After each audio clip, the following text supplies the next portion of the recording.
अस्सलाम वालेकुम friends, welcome back to Top Smarties. Drama serial Girhein. Nimra जो कि बहन का हाल पूछने आई, लेकिन बाप ने उसे मिलने ही नहीं दिया, उसे बाहर निकाल दिया। और बाद में बाप खुद भी तो बहुत परेशान है, क्योंकि वो निम्रा से बहुत मोहब्बत करता है। इस तरह से उसे बाहर निकालना बाप को भी अच्छा नहीं लगा। लेकिन दूसरी तरफ सुरैया बेगम काफ़ी परेशान है कि वो तो अब ज़ारा के पास जा भी नहीं सकती, क्योंकि उस पर अच्छे अमलात किए जा चुके हैं, जिसकी वजह से शैतान अब ज़ारा के आसपास भटक भी नहीं सकता। यही बात सुरैया बेगम को परेशान कर रही है। अब यहाँ पर घर वापस आए तो सुरैया बेगम से निम्रा कहने लगी कि आपको राशिद को सच बताना ही होगा, वरना मैं ऑफिस नहीं जाऊंगी। और आप जानती है ना, मैं ऑफिस नहीं जाऊंगी तो इस घर में पैसा कहाँ से आएगा। लेकिन सुरैया बेगम अभी तक राशिद को कुछ भी सच नहीं बताना चाहती, इसीलिए तो यहाँ से परेशानी के आलम में चली गई, क्योंकि वो पहले ही ज़ारा की वजह से परेशान है। सदफ जो अपने मेके आई मिलने के लिए, वापसी पर उसने राशिद को देखा तो बस देखती ही रह गई।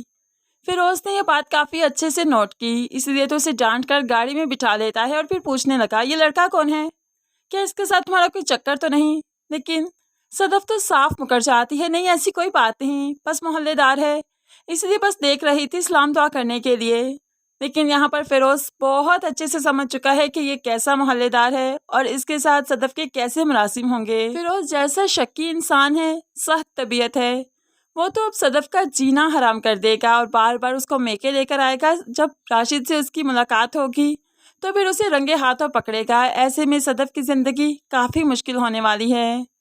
दूसरी तरफ सुबह जब हुई तो निम्रा जो कि ऑफिस जाने के लिए रेडी नहीं, तो सुरैया बेगम कह देती है, तुम ऑफिस जाओ, मैं राशिद को संभाल लूँगी, उसे सब कुछ समझा दूँगी। लेकिन निम्रा कहने लगी, ऐसे तो नहीं जाऊँगी, पहले मेरे पास मेरा मेका नहीं रहा, अब आप चाहती है मुझसे ये घर भी छिन जाए तो मैं कहाँ जाऊँगी। अब बात मेरा घर टूटने पर आ गई है, इसलिए मैं ऑफिस नहीं जाऊँगी। आप राशिद को सब बता दें, वो मुझे इजाज़त दे दे तो फिर मैं ज़रूर चली जाऊँगी, अदरवाइज़ तो मैं अब कभी नहीं जाऊँगी ऑफिस।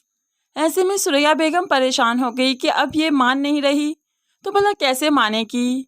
ऐसे ही अब वो राशिद को समझाएगी, राशिद पर कुछ ऐसा करेगी कि राशिद को मानना ही होगा। लेकिन फिलहाल निम्रा अपने कमरे में चली गई, परेशान है कि अपने घर को कैसे बचाए। माँ बाप भी ज़ारा की वजह से काफ़ी परेशान है, जो कि कुछ सुकून में तो आ चुकी है, कुछ खाना पीना स्टार्ट नहीं कर रही, कुछ बात नहीं कर रही। यही बात माँ बाप को अंदर ही अंदर से खाए जा रही है। बाप तो रोते हुए कह देता है, हमारे घर को किसकी नज़र लग गई, पहले निम्रा को हमने खुद से दूर कर दिया, हालात ही ऐसे हो गए थे, और अब ज़ारा हमसे दूर जाती हुई दिखाई दे रही है। ये बाप भला क्या जाने कि सारे कमालात तो इसकी अपनी बहन के ही हैं।